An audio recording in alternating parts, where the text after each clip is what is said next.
Bueno, ya subieron, así que, como les decía, es un gusto coordinar esta mesa donde vamos a tratar de hablar de algo que ya dijo el ministro hoy en la apertura, de ese nuevo contrato ciencia-sociedad. Desde el inicio de este foro me ha parecido muy importante que estamos viendo cómo no se puede construir ciudadanía si no hay una formación científica que contribuya a esta construcción. Entonces, la ciencia al servicio de la sociedad y creando este nuevo contrato, un contrato que ya en 1999 lo reclamaba Federico Mayor en Budapest y hablaba del nuevo contrato entre ciencia y sociedad. Acá tenemos a 4 distinguidos personalidades que van a mostrar desde sus distintos ángulos y áreas de trabajo cómo sí hay aportes y cómo la ciencia impacta en la sociedad y en mejorar la calidad de vida de todos los ciudadanos. Es para mí un gran gusto presentar a Judith Sutz. Si fuéramos solamente uruguayos, no tendría que presentarla, porque todos la conocemos desde hace muchos años. Pero, como es un foro franco-uruguayo, hay participantes que no la conocen. Judith es doctora en Socioeconomía del Desarrollo de la Universidad de París-Sorbonne, es profesora de la Universidad de la República del Uruguay y coordinadora académica de la Comisión Sectorial de Investigación Científica. Es además integrante de la Academia Nacional de Ciencias del Uruguay y Judith desde hace muchísimos años trabaja justamente estos temas y tiene una particular sensibilidad para ver cómo a través de estos nuevos contratos entre la ciencia y la sociedad podemos ayudar a una mayor inclusión social. Entonces, desde su área de investigación, Judith nos va a aportar entonces, y le doy la palabra, y tienes 10 minutos. Sí. La idea es conversar un poquito por qué necesitamos construir entre todos un tercer relato sobre las relaciones entre ciencia y sociedad. Hay relatos triunfalistas y hay relatos catastrofistas. La ciencia, sin duda alguna, contribuye a que muchos problemas complejos se resuelvan, pero también, sin duda alguna, contribuye a que muchos problemas complejos aparezcan y no siempre resuelve otros serios problemas. Hay discursos triunfalistas, hay discursos catastrofistas, no ayudan demasiado. Pero es cierto que en un caso o en el otro, ¿cuál es la percepción de las personas sobre la relación entre ciencia y sociedad? Depende mucho de su situación social, económica y política. Esta frase, que todavía no les voy a decir de quién es, me gustaría saber si ustedes se reconocen hoy, 2014, en ella. Las clases medias y altas estaban convencidas ante los inventos maravillosos de la ciencia y la tecnología, la cantidad y variedad creciente de bienes materiales, la velocidad cada vez mayor del transporte y las comodidades de la vida cotidiana, de que vivían en el mejor de los mundos posibles y, lo que es aún más importante, que este mundo seguía progresando. La pregunta, naturalmente, es ¿y los demás? Esta frase es de David Landes, el gran historiador de la Revolución Industrial. Describe la situación en Inglaterra allá por 1870 y agrega que los demás no tenían voz, pero que si alguien les hubiera preguntado, hubieran seguramente tenido una opinión muy distinta. Yo creo que hoy por hoy esta frase nos aplica a todos en el 2014 y también hay los demás. Entonces, ¿por qué hay que construir otro relato para la relación ciencia y sociedad? En primer lugar, porque la desigualdad, en vez de tender a desaparecer, tiende a crecer. Esto es cierto en el subdesarrollo, pero también en el desarrollo.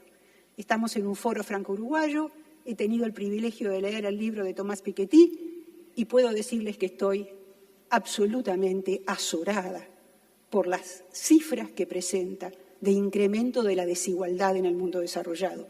En nuestro mundo, no hace falta insistir.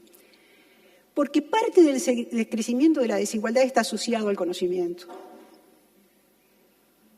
porque revertir el crecimiento de la desigualdad es una cuestión fundamental, no solo normativamente, sino políticamente.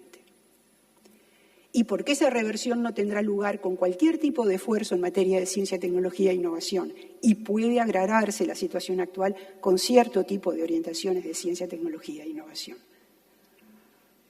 ¿Qué elementos configurarían ese otro relato? Para empezar por el principio, hay que empezar por la ciencia. Y si uno empieza por la ciencia, no empieza por las respuestas, empieza por las preguntas. Y si empieza por las preguntas, empieza por las agendas de investigación. ¿Cuáles son las influencias sobre las agendas de investigación? Que son, en definitiva, lo que indica qué ciencia vamos a tener, y así sucesivamente, qué relación entre ciencia y sociedad vamos a tener. En primer lugar, tenemos los problemas de la ciencia. Está puesto entre comillas y lo que quiere decir es que son las preguntas que surge del propio avance científico. Toda buena investigación, además de algunas respuestas, lo que tiene son unas cuantas nuevas preguntas. Además, están los problemas derivados de la demanda solvente. La demanda solvente son las empresas y algunas otras cosas. Y quiero decir que estas dos cosas son fundamentales. Nosotros en el Uruguay, por supuesto, tenemos problemas de la ciencia. En cambio, tenemos muy escasos problemas derivados de la demanda solvente. Y bien que nos cuesta. De manera que acá no hay ningún desprecio por estas dos cosas. Son las dos muy importantes. Ahora, ¿son toda la historia?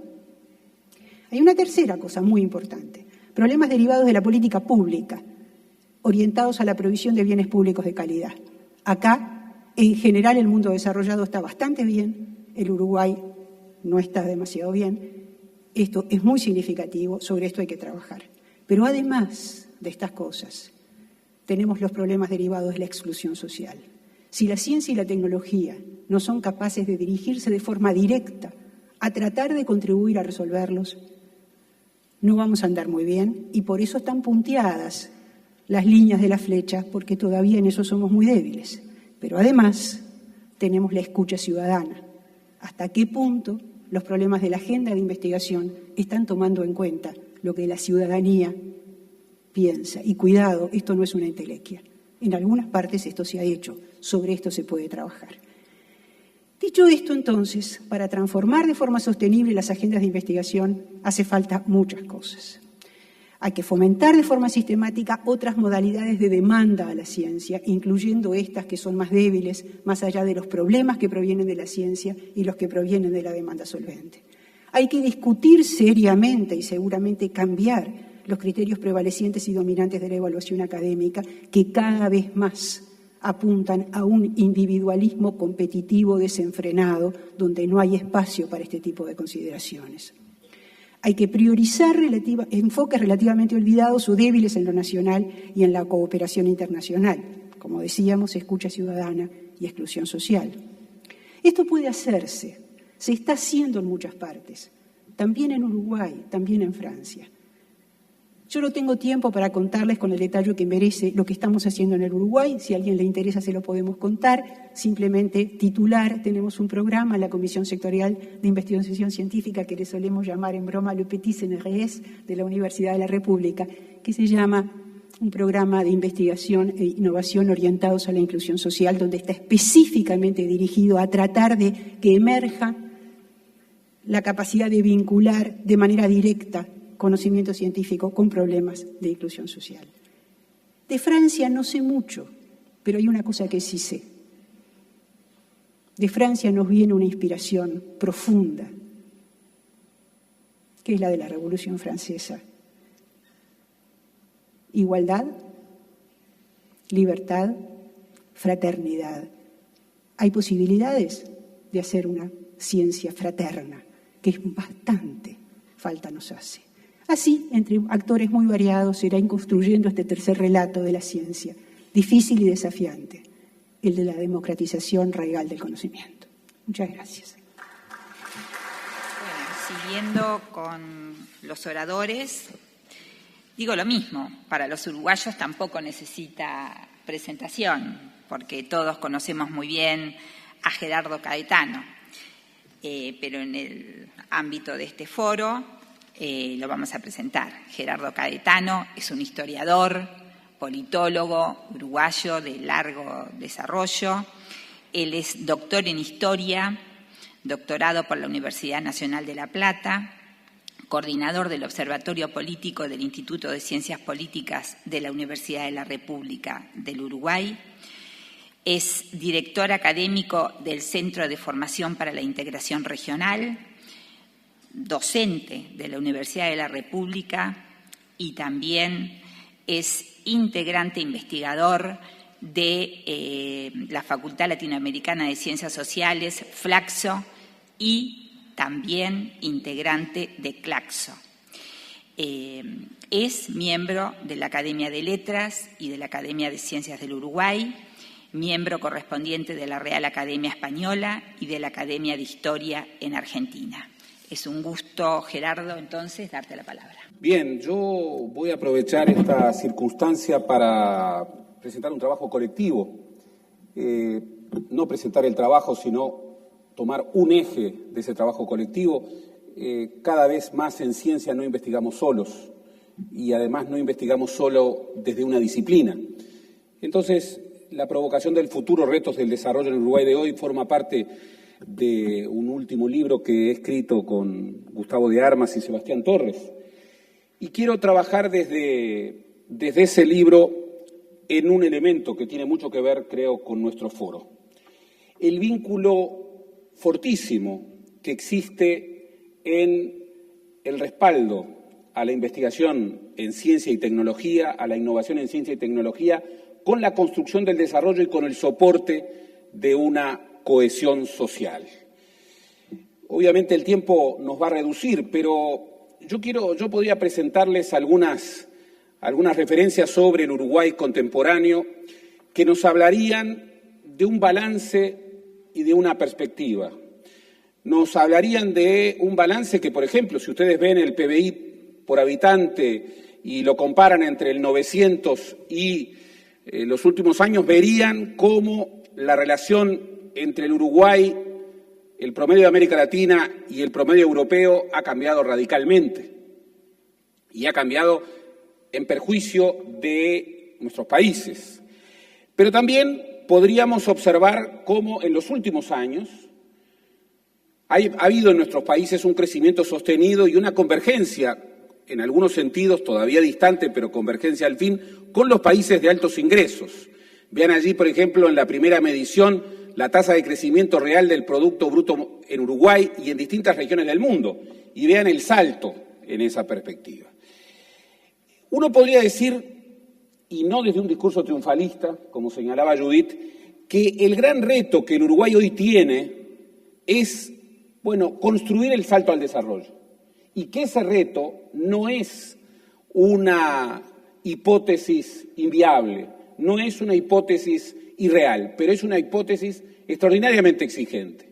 Y en esa hipótesis, en esa satisfacción del reto, la investigación y la innovación en ciencia y tecnología juegan un papel fundamental, particularmente si nos orientamos a una perspectiva del desarrollo que supone un desarrollo humano, que supone el crecimiento económico, pero también la aceptación radical de la impugnación que la desigualdad, tanto dentro de un país como en el contexto internacional, nos plantea. Nosotros podríamos ver la reducción de la pobreza monetaria y de la desigualdad en la distribución del ingreso en los últimos 10, 11 años de la historia del país. Incluso podríamos ver cómo en el Uruguay no solamente ha bajado radicalmente la pobreza y la indigencia, sino que ha bajado también, aunque bastante más gradualmente, la desigualdad en términos de distribución del ingreso. Sin embargo, tenemos el convencimiento que si no hay una transformación en términos de diversificación y en términos de agregación del valor de nuestra matriz productiva y de nuestra matriz exportadora, esta evolución positiva de nuestra sociedad en términos de equidad va a encontrarse con zonas de vulnerabilidad ampliada. Y eso es lo que quiero trabajar con ustedes, en particular porque en esa tarea el papel de la investigación en ciencia y tecnología es absolutamente insoslayable. Nosotros estamos viviendo un contexto de rebalance de poder mundial con una fuerte expansión de la demanda mundial de alimentos, pero con una mayor intensidad del cambio tecnológico, que convive con nuevas formas de organización de la producción y con cambios en la estructura productiva mundial. Vean la magnitud de este rebalance de poder mundial. Vean la proyección de la distribución del PBI mundial hacia el 2050. Podríamos establecer múltiples mediciones, pero estamos en un contexto de rebalance profundo del poder mundial, que tiene que ver, entre otras cosas, con esta transformación radical en la manera de construir producción y, por siguiente, y en la manera de agregación de valor. Vean allí un esquema de expansión histórica que nos lleva a las distintas revoluciones industriales que han habido desde el fin del siglo XVIII hasta el contexto actual, en donde podríamos hablar, los autores hablan de una cuarta revolución industrial. En ese contexto, la clave es la agregación de valor. Y por supuesto que hoy no podemos pensar, sobre todo en América Latina, que la agregación de valor solamente se realiza a través de la industrialización clásica, a través del mundo de chimeneas. No, hoy la clave de la agregación de valor pasa por la incorporación de ciencia y tecnología.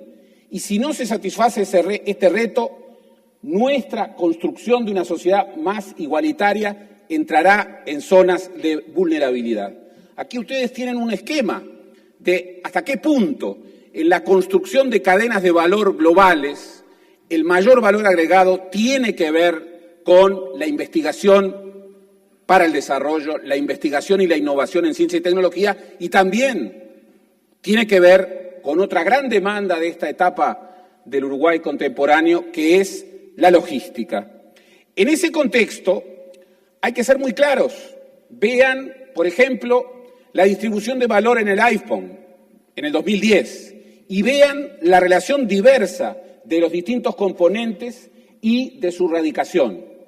Y volveremos a establecer que la agregación de valor tiene que ver con el nuevo mapa de poder que hoy radica en el conocimiento. En ese contexto, las herramientas que tenemos desde un país como Uruguay son herramientas a las que hay que atender con mucho coraje y con mucha radicalidad. Por ejemplo, hay que desarrollar políticas sectoriales. Las empresas públicas, si estamos en una de ellas, tienen que jugar un rol como vectores del desarrollo. No tienen solamente que cumplir con su labor tradicional y generar rentabilidad para agregar a las rentas generales. Tienen que ser vectores de desarrollo y por eso tienen que apostar a la investigación, tienen que tener investigadores en su elenco. Por eso, obviamente, tiene que haber, y lo vamos a ver en el Uruguay, lo ha dicho nuestro presidente de la Academia, tiene que haber una apuesta dramática, en el mejor de los sentidos, a triplicar la inversión en ciencia y tecnología y a triplicar también el número de investigadores. Estamos lejísimos, como vamos a ver en una de las próximas placas. Pero también tiene que ver con otras cosas, con una orientación de política exterior que no nos haga presos de una inserción internacional de vendedores de commodities, porque ya sabemos cómo termina esa historia, que nos haga instrumentos de una inserción internacional en donde justamente nos incluyamos en las cadenas de valor agregando valor y no simplemente vendiendo commodities. Esto supone una negociación diferente de la inversión extranjera directa, un financiamiento de las pequeñas y medianas empresas, parques industriales, un enfoque distinto del financiamiento para el desarrollo. Tenemos complejos productivos estratégicos y podríamos hacer una reseña de cada uno de ellos y en todos convergeríamos que la clave de la agregación de valor es una apuesta fortísima, consistente, perdurable a la ciencia y a la tecnología. Vean ustedes, el desarrollo económico hoy en el Uruguay, como ayer, pero sobre todo como mañana, requiere diversificación de la matriz productiva. Y esto supone la capacidad de los sectores de generar conocimiento y tecnología y nuestra inserción en encadenamientos de valor que no son nacionales, que son globales. Pero esto, y esto quiero enfatizarlo, este tema de la diversificación de la estructura productiva y por ende de la estructura de exportaciones no es un tema económico, es un tema radicalmente social, porque conduce a reducciones en los niveles de pobreza e indigencia y a mejoras en la distribución del ingreso, en la calidad del empleo y en las remuneraciones de los trabajadores. Los patrones de especialización no vienen asociados únicamente a la dotación de recursos naturales o aquel enfoque clásico de las ventajas naturales en función de la geografía. La complejidad de la canasta exportadora es clave, ya que los países convergen a niveles de ingresos similares, según el grado de sofisticación de sus exportaciones. No vamos a subir al desarrollo si nuestro principal rubro de exportación sigue siendo la soja. Ya vemos lo que pasa con la soja. Este año la soja ha pasado de $550 la tonelada a $350 la tonelada. Y podríamos decir la evolución del petróleo, la evolución de otras commodities. Pasa por inscribir nuestra aventura como país en las cadenas de valor globales, no solamente como una forma organizacional y técnica del proceso de trabajo, sino también como un mecanismo de distribución del ingreso, tanto en lo que tiene que ver con la distribución del ingreso internacional como en lo que tiene que ver con la distribución del ingreso y la equidad a nivel nacional. Y yo termino estableciendo con preocupación la situación actual en la que estamos y por qué convocamos desde la Academia de Ciencias a un salto dramático en la inversión en ciencia y tecnología. Vean ustedes una comparación de los investigadores en ciencia y tecnología jornada completa por millón de habitantes en países seleccionados de Asia y Oceanía, arriba, de Europa y América del Norte, en el medio. Este es el mapa de distribución del poder. Estamos lejísimos. Vean la comparación del gasto total doméstico en investigación y desarrollo en países seleccionados de Asia y Oceanía, de Europa y América del Norte, y abajo de América Latina y el Caribe. Estamos lejísimos. Incluso ahí la inversión de Uruguay está sobrevaluada. Omar Macadar nos ha señalado que en las últimas mediciones la inversión es 0.33. Es decir, que para llegar al compromiso del 1% en el quinquenio tendremos que triplicar la inversión.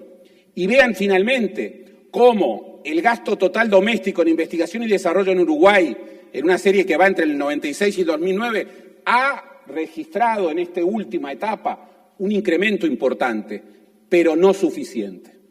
Yo termino señalando que si queremos consolidar una sociedad de igualdad donde, tomando la vieja consigna uruguaya de que construyamos un país modelo en donde los pobres sean menos pobres y los ricos menos ricos, es decir, una sociedad más igualitaria, hoy la tarea insolayable es apostar al desarrollo y apostar desde la profundización dramática de nuestra apuesta nacional a la investigación y la innovación en ciencia y tecnología. No lograremos esa sociedad sin pasar dramáticamente por ese reto. Muchas gracias. Y ahora les voy a presentar al señor Aníbal Escavino. El señor Aníbal Escavino nos va a hablar desde la posición de una empresa y nos va a mostrar cómo también desde una empresa privada hay una apuesta a este nuevo compromiso ciencia-sociedad. El señor Escavino es diplomado de la Escuela de Administración de la UDELAR y también del Centro Europeo de Educación Permanente en Dirección Comercial, y ha seguido el programa de Dirección de Marketing de la Universidad Católica del Uruguay. Con ustedes, entonces, señor Escavino. Muchas gracias. Bueno, buenos días a todos. Quiero decirles que me siento a gusto y honrado de compartir con ustedes y en este moderno anfiteatro este foro científico en el cual hablaré sobre la inserción de la mujer en el mundo científico, sus dificultades y su aceptación por la sociedad. Es un enfoque a partir del punto de vista de nuestra empresa en un programa internacional que se llama For Women in Science, en el cual nosotros hemos encontrado o hemos visto la posibilidad de aplicarlo en el Uruguay y de contribuir de esta manera, de alguna forma práctica, a el desarrollo de la ciencia en el Uruguay y sobre todo a las posibilidades de que la investigación se incremente y haciendo foco en las mujeres. Todos sabemos de las dificultades y obstáculos que históricamente y aún en nuestros días las mujeres deben superar para ser escuchadas, apoyadas y reconocidas. Todos los obstáculos se hacen mayores cuando hablamos de la decisión de las mujeres de seguir su vocación de investigación científica. A lo largo de los siglos, sabemos que las mujeres han sido postergadas, ocultadas y se les ha quitado participación en la construcción de la civilización. Esto significó un gran error que no podemos cuantificar, pero que sí podemos saber que impidió el aporte de la mitad de la población a lo largo de la historia. Sabemos de las dificultades y obstáculos que debieron superar o enfrentar para ser reconocidas y escuchadas. Hay ejemplos como, entre otros, el de Emmy Noether, una matemática que tuvo que solicitar autorización para ingresar a la universidad porque en esa época era prohibido. O Meitner, nominada 3 veces al Premio Nobel, que nunca logró obtener solo por el hecho de ser mujer. Las mujeres debieron estar a lo largo de los años a la sombra, sin reconocimiento de sus derechos ni de sus talentos y descubrimientos. Desde esos terribles días, desde esos terribles tiempos hasta la actualidad, la vida profesional de las mujeres y en particular de las mujeres científicas ha estado privada de posibilidades. Necesitamos una participación femenina en las ciencias más igualitaria y bien vale nuestro mayor apoyo. La ciencia y la innovación nunca han sido tan importantes, no solo para mejorar la calidad de vida, sino también para permitir el crecimiento económico y el progreso de la humanidad. Los mayores desarrollos del futuro serán en gran parte resueltos por la ciencia, eso lo sabemos. Estamos, sin embargo, en una etapa de crisis, ya que la ciencia encuentra limitaciones que le impone la falta de investigadores. Sabemos que se necesitan para el año 2020 cientos de miles de investigadores, más precisamente 300.000, y ese es el número de mujeres que podrían estudiar doctorados si manejáramos de manera acertada la igualdad de oportunidades de género. Por lo tanto, apoyando, motivando y haciendo foco en las mujeres que han elegido este camino, le daremos sentido a nuestra acción. Para L'Oréal es nuestra obligación, como corporación responsable, comprometernos en esta causa de interés común. No nos conformamos con solo reconocer y apoyar a mujeres de nivel superior. Necesitamos también darles visibilidad para que puedan seguir sus carreras. For Women in Science es una propuesta que va en esa dirección. Sin embargo, reconocemos que estamos lejos de alcanzar la igualdad de género. Actualmente, solo el 30% de los investigadores son mujeres. Además, están subrepresentadas en las posiciones de alto nivel, tanto en las universidades o en las instituciones científicas. ¿Por qué pasa esto? Si en las escuelas las niñas y los varones están en igualdad al terminar sus cursos, ¿por qué luego las mujeres van perdiendo participación en los grados superiores hasta una relación de 3-1 para obtener un título de doctorado científico? ¿Qué pasa a lo largo de este camino? ¿Es la falta de consejos? ¿Es el modelo del rol de la mujer? ¿Es la falta de autoridad? ¿O todo esto combinado impide realizar la vocación? Pero más que todo esto, yo le diría que son los prejuicios y los estereotipos. Einstein decía que es más fácil separar un átomo que romper un estereotipo. Las ideas preconcebidas son otro de los frenos que debemos de enfrentar. Y hay una en particular que se escucha comúnmente y que está como inserta en el espíritu de las mujeres, y es la que sugiere que los hombres son mejores en ciencia. Esto no está demostrado. Desde nuestra perspectiva, entendemos que tenemos que hacer todo lo posible para lograr que las mujeres vean la ciencia como una carrera con futuro, donde las mujeres científicas serán los modelos positivos a seguir por las más jóvenes. Nosotros promovemos un programa que, como les decía, se llama For Women in Science, que es el primer programa dedicado a las mujeres de ciencia, concebido por L'Oréal y UNESCO en el año 1998 en París, a partir de una convicción. El mundo necesita de la ciencia y la ciencia necesita de las mujeres. Desde hace 16 años, L'Oréal y UNESCO distinguen a mujeres que por sus trabajos hacen avanzar la ciencia y contribuyen a mejorar el mundo. A través de este programa se recompensaron a más de 2.000 científicas de todo el mundo en estos años. Se han premiado a 82 investigadoras por su excelencia en la ciencia y 2 obtuvieron el Premio Nobel. 1.920 científicas obtuvieron becas para realizar proyectos de investigación e impulsarlas a continuar sus estudios. Todos los años, 230 mujeres son distinguidas a nivel mundial. 5, una por cada continente, son premiadas internacionalmente y 240 reciben becas internacionales. Es por eso que cada año identificamos, recompensamos y alentamos a mujeres de todo el mundo que contribuyen con sus descubrimientos al progreso en el campo científico. Buscamos poner a las mujeres al frente de la escena. Como hemos dicho en L'Oréal, somos conscientes de la subrepresentación femenina en las carreras científicas. Se ha progresado, pero actualmente una chica que sale del secundario tiene 3 veces menos posibilidades de obtener un doctorado en ciencias. Este dato surge de un estudio pedido por la Fundación L'Oréal que muestra que ciertas ideas insertas en la sociedad alejan a las mujeres jóvenes de las carreras científicas. En los últimos 10 años, la proporción de investigadoras ha aumentado un 12%.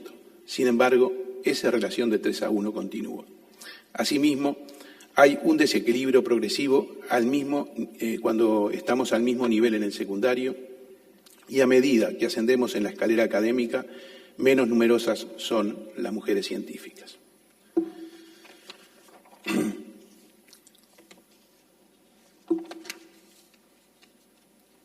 A nivel nacional, el Premio L'Oréal UNESCO cuenta con el apoyo del Ministerio de Educación y Cultura a través de la DICIT y está destinado a científicas uruguayas que presentan proyectos en ejecución en las áreas de ciencias de la vida o ciencias de la materia. Ha sido declarado por segunda vez como premio de interés ministerial.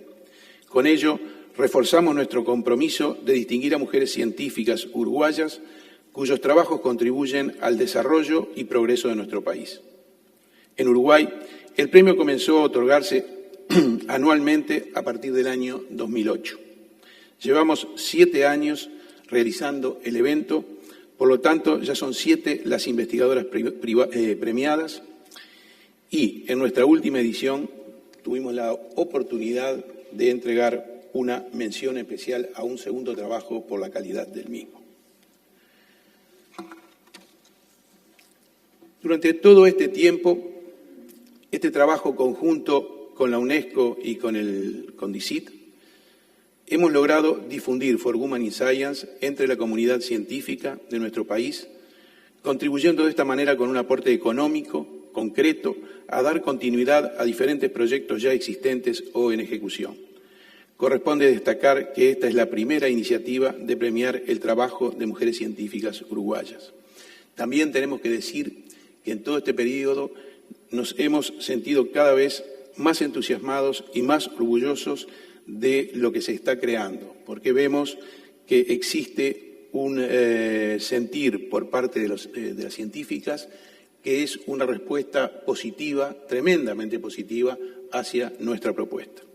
Se nos pregunta qué retorno tiene L'Oréal y nosotros contestamos, es la valorización de la imagen corporativa y es una respuesta a la responsabilidad, que es uno de los valores del grupo. Como líderes mundiales de la belleza, consideramos que tenemos la responsabilidad de contribuir a hacer cada día el mundo más bello. También se nos pregunta por qué elegimos a las mujeres. Y, bueno, sabemos nosotros que la investigación es uno de los principios fundamentales y claves del éxito de L'Oréal. Esta es la razón de invertir 850 millones de euros, algo así como algo más de 1.000 millones de dólares, todos los años, siendo el mayor investigador de la industria cosmética mundial. Nosotros disponemos del 3.7% de la cifra de nuestras ventas para invertir en la investigación. Esto creo que va en línea con todo lo que se ha estado hablando en el Congreso. Es decir, no solo se debe soñar, sino que hay que buscar las herramientas y los elementos concretos que puedan financiar a la investigación. La innovación ha marcado la política de la compañía desde su fundación en 1907. Buscamos promover el desarrollo de las mujeres en ciencia, ya que las mujeres siempre estuvieron asociadas al éxito de la empresa y reproducimos este modelo localmente. Les diría que esta mañana tenemos a muchas personalidades del mundo científico, del mundo político y tal vez falten hombres de negocios. Pero estamos aquí y nosotros, como líderes de opinión, somos sensibles a la causa de las mujeres y de la ciencia. Ustedes son gente importante y tienen la capacidad de influir en la sociedad, utilizando su experiencia, habilidades y energía para dar a las mujeres científicas las mismas chances de éxito que a los hombres. Nuestro programa tiene un objetivo, que es compartido con ustedes. La ambición de alcanzar un mundo mejor para todos. Muchas gracias. Al señor Yasmami, que es profesor adjunto de Biología y titular del CBA en Neurociencias. Ha sido docente en secundaria y en la universidad y ha realizado investigaciones en el Instituto Pasteur de París. Además, durante muchos años ha tenido una íntima relación con los museos, con la ciudad de la ciencia y de la industria, y desde el año 2011 es el director del proyecto del Museo Nacional de Historia Natural de París, encargado de la coordinación de actividades de los 4 departamentos en relación con el mundo. Le damos la palabra entonces. Muchas gracias soy menos conocido que mis colegas uruguayos. Muchas gracias por esta invitación a venir compartir esta reflexión con ustedes hoy en el Uruguay. Voy a hablarles hoy de museos que ilustran de manera bastante objetiva, material, concreta, la relación que puede existir entre ciencia y sociedad, porque voy a tratar de mostrarlo en estas palabras. Estos museos son lugares donde se encuentran los científicos, la sociedad y las grandes problemáticas que se plantean hoy. Trabajo, como se dijo, en el Museo Nacional de Historia Natural de París. Es una institución de varios siglos. Aquí vemos el lugar, la sede principal en París, en el Jardín de las Plantas, que se creó en 1635 por Luis XV como jardín real. Y hay varios otros sitios en la región parisina, no los voy a citar todos, pero por lo menos quiero mencionar 2 más, además del Jardín de Plantas, el Zoológico de Vincennes y el Museo del Hombre, que data de 1937 y que es un lugar donde se combinan la etnografía, la prehistoria, la ecología y donde tratamos de tener una reflexión global sobre el hombre, su historia y el impacto de esta especie sobre el mundo que nos rodea. Hay otros sitios en esta región, pero no voy a insistir sobre esto. Lo que quiero ilustrar, como lo decía hace unos minutos, era el carácter de interfaz entre la ciencia y la sociedad en los museos, precisando las 5 misiones estatutarias que tiene el Museo Nacional de Historia Natural en Francia. La primera misión es la conservación y el enriquecimiento de las colecciones sobre el mundo, sobre la naturaleza mineral y animal, una actividad de investigación significativa con 600 investigadores que trabajan en el Museo Nacional. Hay 6 unidades mixtas. Es también la experticia y el análisis de los impactos que puede tener un nuevo equipamiento, un nuevo aeropuerto, un puente, algún impacto también sobre la naturaleza. También la capacitación, la formación, porque desde el siglo XVII el museo forma estudiantes y entrega doctorados, y la difusión, la divulgación, actividades que se proponen para los visitantes, que también son muy numerosos. Algunas palabras sobre nuestras colecciones. Tenemos una de las 3 colecciones más importantes del mundo, con muchos especímenes, 65 millones de especímenes, o sea, 800.000 tipos son los especímenes que permitieron nombrar a una especie, y es entonces un patrimonio mundial que es básico, fundamental, y siempre tenemos centenas de investigadores que vienen a estudiar esto. También tenemos colecciones documentales. Aquí tenemos algunas ilustraciones de estas colecciones, y la última misión es la divulgación, la difusión del saber.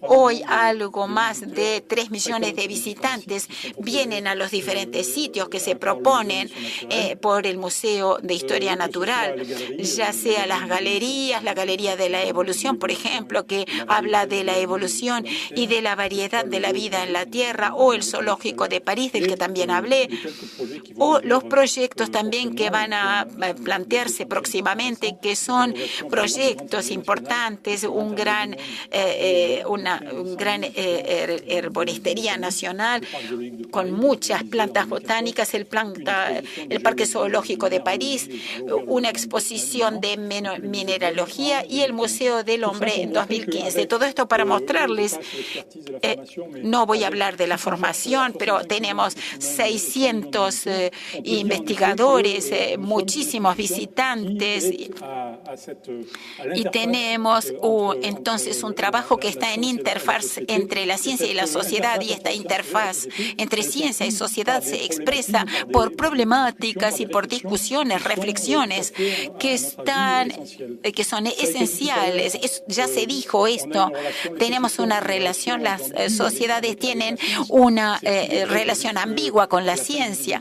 Hacia fines del siglo XIX y mediados del siglo XX había un enfoque muy positivista de la ciencia, que era triunfalista, como se dijo antes, pero algunos impactos de la ciencia o las consecuencias de la ciencia plantearon un cuestionamiento a la sociedad, y las sociedades tienen hoy una relación mucho más ambigua con la ciencia, y por otro lado hay problemáticas de democracia o de sociedad, y el acompañamiento de los científicos por la sociedad en cuanto a los temas que todos nos planteamos sobre el impacto y el futuro del desarrollo de nuestras sociedades, de lo que hace la ciencia en ese desarrollo para nuestra propia especie y para el planeta en el que vivimos.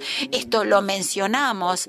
En nuestro museo es importante la biodiversidad, y lo sabemos. Sabemos que la biodiversidad está sufriendo una erosión muy considerable desde hace unos 10 años, y que aquí hay temas científicos, pero también temas de sociedad.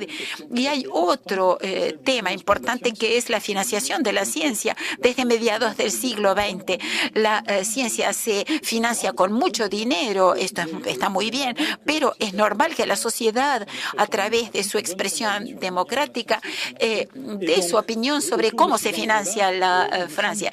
Y frente a todos estos desafíos, hay temas de democracia que son esenciales, y estos temas de democracia pasan necesariamente. Lo dijimos esta mañana, hablamos de Mandela, por ejemplo. La educación y la formación de nuestros conciudadanos es muy importante para que esta máquina democrática funcione de manera madura, y la relación entre ciencia y sociedad, el rol de los museos, de la escuela, es esencial para obtenerlo.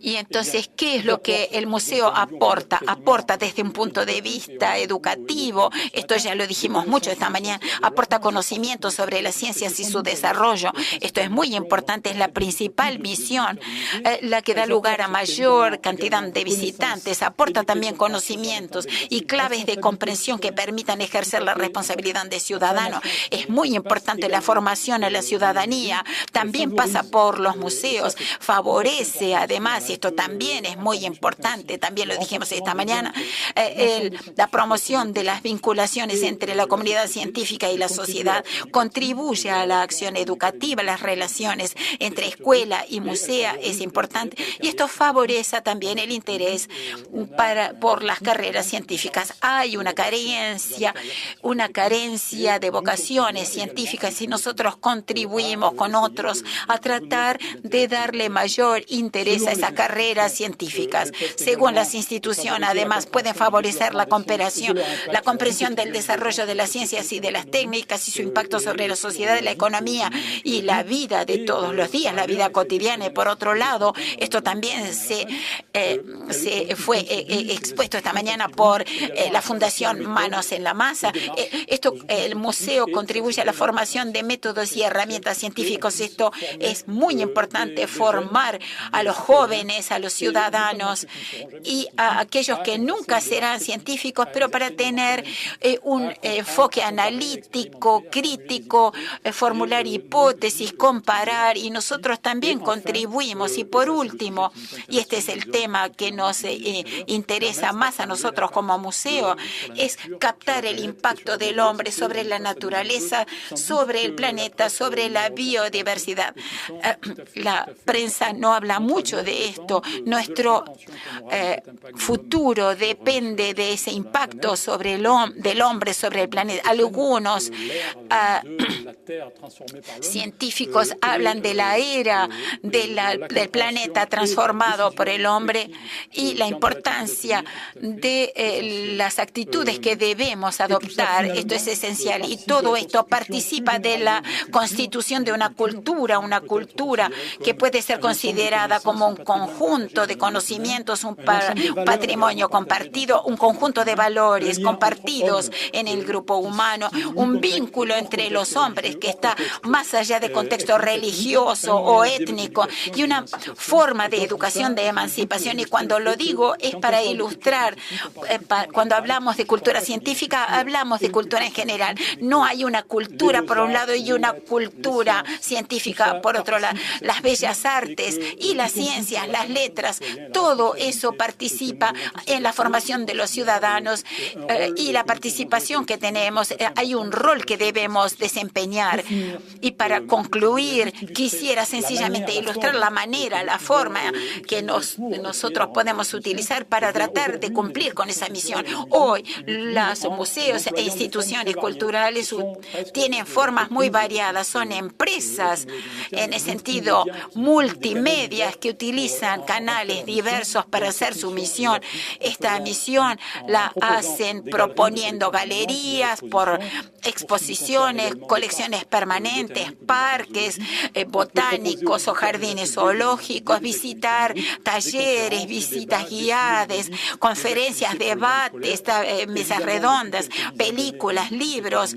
Y desde hace algunos años utilizamos de manera muy importante las redes informáticas, Internet, no solo, sino también como vehículo de nuestras actividades. Y entonces las personas que están en contacto con los museos y las instituciones culturales pueden tener cuestionamientos, actividades variables según los días, sus motivaciones y la forma de las visitas que van a recibir. Si hubiera tenido 10 minutos más, voy a decirlo como conclusión. Las ciencias participativas o las ciencias ciudadanas, como también se dice en inglés, son un dispositivo también de contacto entre ciencias y sociedad totalmente importante, muy interesante. El Museo de París se implicó mucho en este proyecto. ¿Y en qué consiste? Ustedes lo saben, es pedir a los científicos que observen la naturaleza, que se inscriban en un observatorio observatorio de insectos, de plantas, de murciélagos y comunicar a través de Internet las observaciones que han podido realizar hacia los equipos de investigación de nivel E, de manera que todos estos observadores recojan lo que han hecho estos observadores, y estas actividades podrían tener mayores desarrollos, y esto nos puede dar datos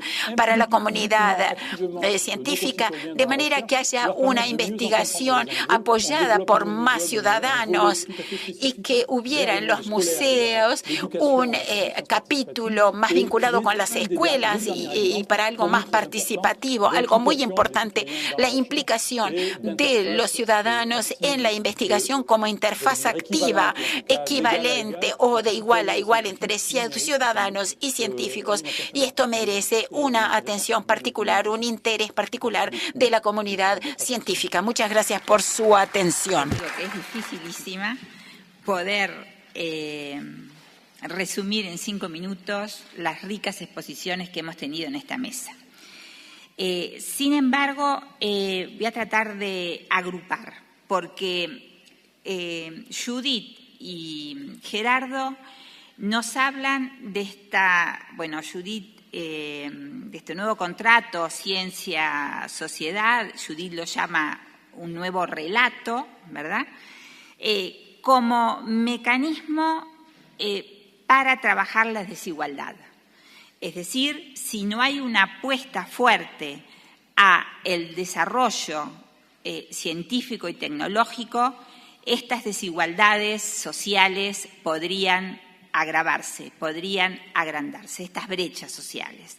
Eso está presente en las dos exposiciones, tanto de Judith como de Gerardo. Judith, para que esta desigualdad no se agrave, dice que hay que repensar algunas cosas y hacerse algunas preguntas. Primero que nada, empezar por la propia ciencia. La ciencia empieza por preguntas y se hace las agendas. Lo que Judith nos hace pensar es cómo se elaboran esas agendas, en qué medida estas agendas responden a las demandas sociales y a los problemas realmente sociales. O esas agendas tienen en cuenta otro tipo de demandas que se alejan de las necesidades de la gente, de las necesidades de la sociedad. Entonces, parece como muy importante que para que justamente la investigación en ciencia y tecnología tenga un impacto real en la sociedad, trabajando para disminuir las brechas sociales y trabajando en pos de una mayor inclusión. Judith terminó diciendo, recordando los 3 principios de la Revolución Francesa: igualdad, libertad, fraternidad, diciendo que la ciencia también puede ser fraterna y estar entonces al servicio de las necesidades de cada uno de los ciudadanos. Gerardo va a centrar su exposición más que nada en un libro que acaban de sacar con Gustavo de Armas, y no retuve el tercero. Y Sebastián Torres, sí, claro. Pero también nos habla de que estamos frente a un cambio total mundial, ¿verdad?, en los equilibrios y en las perspectivas del crecimiento. Y que esto nos plantea determinados retos. Y él es muy enfático en decir que todos los avances que se han hecho en tratar de achicar las brechas y las desigualdades sociales, todos los avances hacia la equidad, pueden ser muy vulnerables si no se hace una apuesta muy fuerte a la investigación en ciencia y tecnología. Él nos habla entonces de estos cambios de estructura a nivel mundial, de este rebalance, y que en todo esto lo que importa es el valor agregado. Y que el valor agregado que nosotros tenemos que tener en cuenta es el que aporta el conocimiento. Y para eso, entonces, hay que apostar a la investigación y en ciencia y en tecnología. habla, no voy a decir todo lo que habla porque es imposible, pero me pareció bastante importante cuando él dice que hay que diversificar la matriz productiva de nuestro país, la estructura productiva, y que esto no hay que mirarlo como un problema económico, sino que esto va directamente a influir en la reducción de la pobreza. Entonces, en esta preocupación actual que se ha venido de alguna manera trabajando durante todos estos años por una sociedad más igualitaria, con mayor cohesión social y con mayor equidad, Gerardo es contundente en decir que hay que invertir más en investigación en ciencia y tecnología, hay que invertir más para poder tener más investigadores y mayor producción de conocimiento, como también lo había dicho Gambini hoy en su exposición en la mesa de apertura. Luego, el señor Scavino también nos habla de desigualdad, pero ahora él habla de la desigualdad que han sufrido las mujeres en distintos contextos y que la han sufrido también en el campo para desarrollar una labor científica y tecnológica.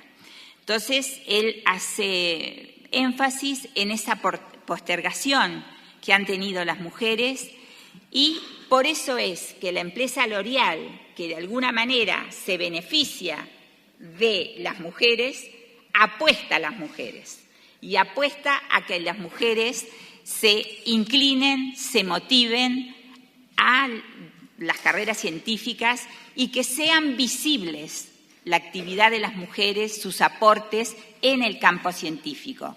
Porque lo que nos decía también el señor Scavino es que muchas veces los aportes de las mujeres en el campo científico son aportes invisibles. Entonces, que lo que tratan de hacer es darle visibilidad. Él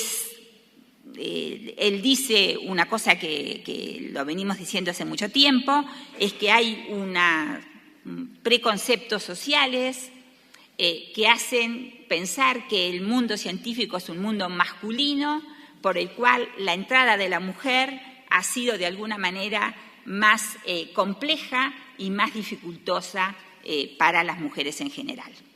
Por eso ellos aportan a darle visibilidad con un programa que tienen con la UNESCO, que es Mujeres en la Ciencia. Este programa es un premio que posibilita a las mujeres no solamente seguir investigando, sino mostrarlas y promoverlas y motivarlas. Por último, escuchamos, porque se me van los 5 minutos, escuchamos al profesor Zaní, que nos habla de su experiencia en los museos de ciencias. Y creo que esto para el Uruguay es muy importante y para nuestro ministro Ehrlich también, porque hay una apuesta fuerte a que el Uruguay tenga un museo del tiempo.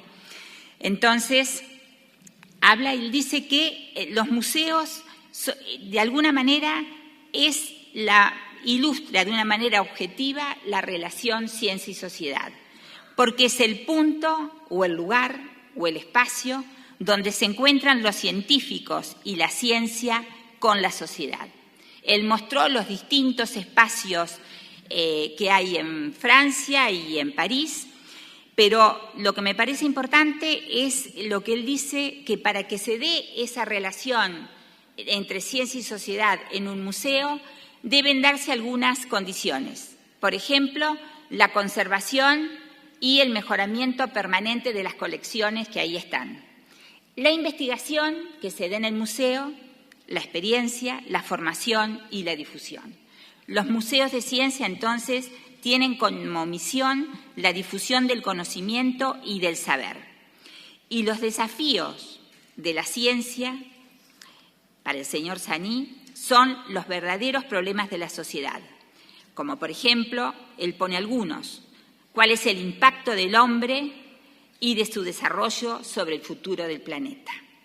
¿Qué opción de financiamiento de la ciencia debe tomarse?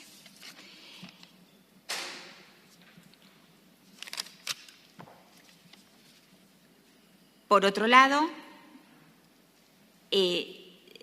esta relación que se da en esos espacios de los museos científicos, dice que no solamente aporta el conocimiento sobre las ciencias, aporta también a una cierta responsabilidad de los ciudadanos frente y a través de las ciencias, promueve y motiva hacia orientaciones científicas, permite la comprensión del desarrollo del conocimiento científico y forma en métodos e instrumentos utilizados en ciencias.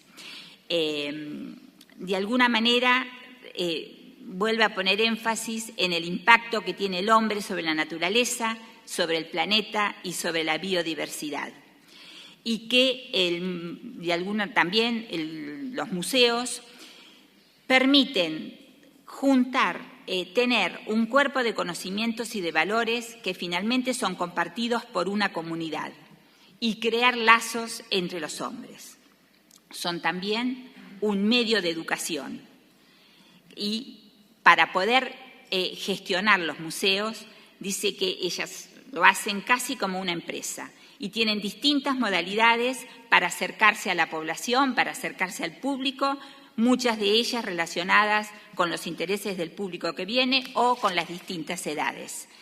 Y lo último que dice es una manera interesante, es que proponen algunos científicos hacer determinadas observaciones y a comunicar sus observaciones por Internet. Esto para implicar, por un lado, a los ciudadanos y ponerlos un poco a la par con los científicos y para implicar también al mundo escolar y relacionarlo con el mundo de la investigación. Esta mesa ha sido, sin duda, mi relato deja muchísimas cosas, pero en 5 minutos es imposible retomar todo. Yo creo que sí hay una cosa que ha sido un hilo conductor de esta mesa que yo quisiera rescatar, es que la ciencia debe estar al servicio de la sociedad para poder lograr sociedades más equitativas, más justas y para que podamos tener entonces un mundo mejor para todos. Eso nos quedó muy claro. Entonces, desde distintos lugares, creo que ese es el mensaje que deja esta mesa para que pensemos. ¿Cuáles son los problemas reales que debemos investigar en ciencia y tecnología para que nuestra gente, todos nosotros, podamos tener un mundo mejor y podamos ser todos más fraternos, como dijo Judith, y tener un tejido social inclusivo, integrado, sin fracturas y sin brechas. Así que ahora nosotros agradecemos a todos los ponentes, los despedimos con un gran aplauso.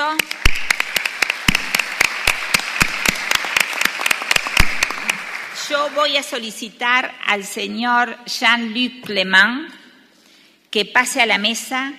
Jean-Luc Clément va a ser la síntesis de estas dos mesas. J'imagine que vous avez tous très faim et qu'on me demande un exercice qui est compliqué.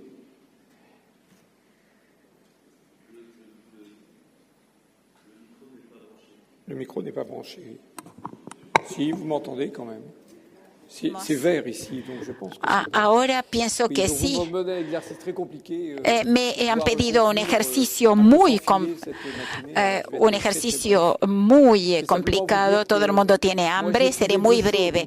Yo encontré dos, por un lado, una comprobación general en lo que tiene que ver con la educación y la competencia científica que coloca a los países uno junto a otro, que los ordena, los clasifica, algunos gastan más que otros, y está vinculado esto con la economía. Se reconoce, como lo decía Catherine Brechignac, lo que tiene que ver con el PIB vinculado con la investigación. Ese fue un punto muy importante. Otro punto que también quería destacar es que, a pesar de todo, a partir de esa comprobación, hay un temor de la población frente a la ciencia y el porvenir no se considera necesariamente como un porvenir radiante. Podemos partir de esa reflexión. Hubo una convergencia entre varios oradores esta mañana sobre el hecho de que el desarrollo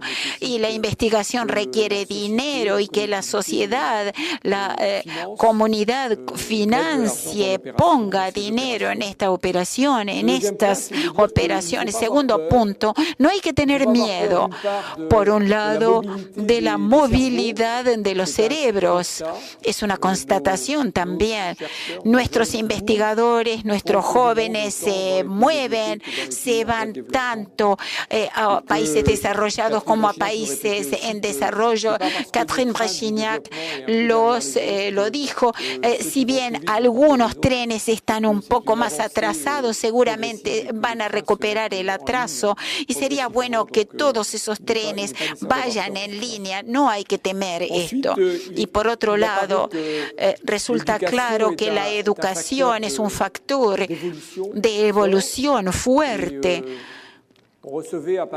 Recibimos en París hace 3 días al rector de la Universidad Libanesa, que es una universidad laica y pública de Beirut, y nos dijo: quiero seguir trabajando con ustedes sobre la investigación, tanto en las ciencias duras, pero también en las ciencias humanas y sociales. Es la única manera de luchar contra el terrorismo y contra las fracciones, y contra el oscurantismo. Es claro que dice, debemos trabajar juntos para educar mucho más, cada vez más, y sobre todo en el ámbito de las ciencias sociales y humanas. Y cuarto punto, también en Beirut se vio que L'Oréal recompensó, y vimos esta película que se premió a 5 jóvenes mujeres, una palestina, una de Irak, una de Egipto y 2 más, por sus investigaciones. Y lo único que decían ellas es: no importa que seamos hombres o jóvenes o mujeres, lo importante, una de ellas le dijo a su hija: sé libre, sigue adelante, sigue tu propio desarrollo y el desarrollo de la gente que te rodea. Quinto punto es el problema de las desigualdades que se propuso hace un minuto, que requiere que la educación sea un bien público. Es claro que hay a veces retrocesos en este ámbito y que la educación no aparece como un bien público y crea desigualdades porque el costo de la educación es cada vez más alto y hay una percepción a veces de que las familias que piensan que como la educación es costosa es buena, y no, esto es un verdadero problema para la movilidad de nuestros alumnos y nuestros estudiantes. Segundo punto, tiene que ver con las ciencias. Es el tema global de lo que vimos hace un rato. Del mismo modo, hay un temor de la sociedad frente a los avances científicos por falta de conocimiento. Nosotros perdimos no pudimos explicar bien la energía o los organismos genéticamente modificados o las vías alternativas de energía. A veces no explicamos bien cómo la evolución era un fenómeno biológico indispensable y tal vez no explicamos bien para qué servían las vacunas, porque todavía se sigue impugnando el valor de las vacunas. O sea que muchas veces hay un alejamiento de nuestros estudiantes con respecto a los estudios científicos, sobre todo en Europa, donde los estudiantes abandonan la vía científica. Tenemos muchas dificultades para que hagan ciencias. Muchas veces las tesis en Francia son de estudiantes extranjeros y está bien, los queremos acoger, pero hay un problema con respecto a nuestros propios estudiantes franceses. ¿Y cómo luchar contra todo esto? En primer lugar, es importante formar a los formadores. Lo vimos con la magnífica experiencia de la main à la pâte, de las masas en la masa. las manos en la masa. Es importante desarrollar la innovación, la curiosidad y no encerrar a nuestros estudiantes en un sistema repetitivo que hace de ellos repetidores sabios, loros sabios. Es importante la evaluación, la crítica por los pares, ser capaces de discutir temas muy cruciales. Vimos sobre diferentes puntos la importancia de formar a los formadores y llevarlos hacia esta nueva pedagogía. La educación de los ciudadanos pasa también por los ciudadanos y por los museos. Aprender a comprender el mundo es complicado porque los conocimientos progresan, pero nuestra explicación del mundo es cada vez más difícil de captar. Hay un verdadero desafío que tenemos como científicos para explicar cómo la biología y los conocimientos en biología nos permiten comprender mejor cómo nuestro conocimiento en materia de física, de energía, nos permite también comprender el mundo. Hay un cuestionamiento, hay tres interrogantes que se me plantean. Me sorprendió ver que la mayoría de las iniciativas que se realizaron para formar a los formadores a nivel más bajo eran iniciativas que no eran del Estado, sino más bien externas de científicos, de gente que pertenece justamente al mundo académico, pero a pesar de todo era un poco marginal con respecto a la formación de nuestros formadores.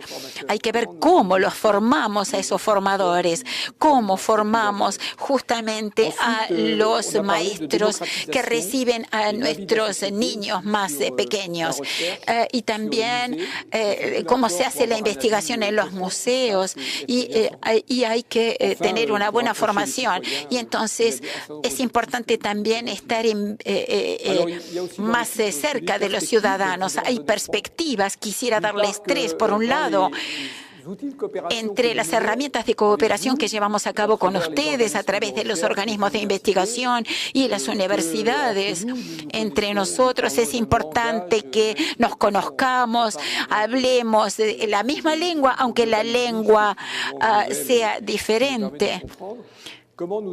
Cómo también debemos formar a la gente, y cualquiera sea la cooperación científica, debe haber siempre una parte de formación de los estudiantes, de las investigaciones, de los ciudadanos y de los investigadores. Segundo punto, poder compartir nuestros métodos pedagógicos. Es importante que podamos abrirnos, que podamos ver en el mundo entero. Se trata de hacer progresar los métodos pedagógicos y que todos nuestros jóvenes tengan acceso a otro tipo de formación. Ya pasó el tiempo en que yo llegaba a un anfiteatro frente a 300 estudiantes y al cabo de cierto tiempo vemos quiénes son los que van a repetir porque no pueden seguir. Tenemos, por supuesto, medios informáticos que debemos utilizar. Y un tercer punto, y después nos vamos a comer, hablar de las universidades informáticas.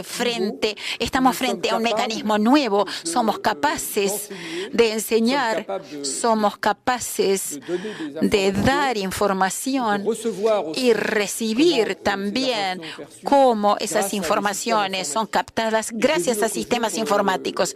El otro día vi en Bretaña cómo se hicieron 900 kilómetros de fibra óptica pagada por los ciudadanos que permiten reunir a unos 40 sitios de investigación, y cuando estamos instalados en una pequeña universidad en Vannes o en Brest o en Rennes o en Nantes, podemos seguir un curso de un investigador de otra universidad mundial de biología marina, y entonces podemos de esa manera tener 10 o 20 estudiantes con tamaño normal.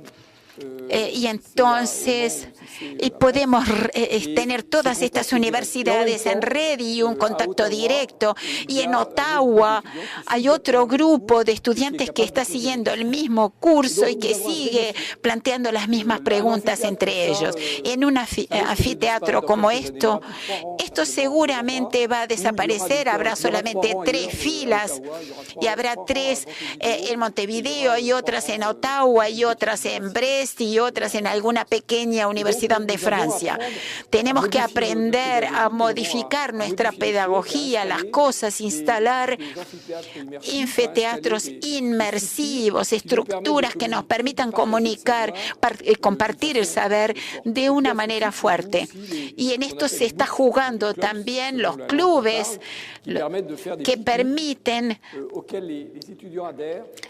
tener clubes en los que los estudiantes puedan adherir y tener algún clip de 10 minutos como máximo para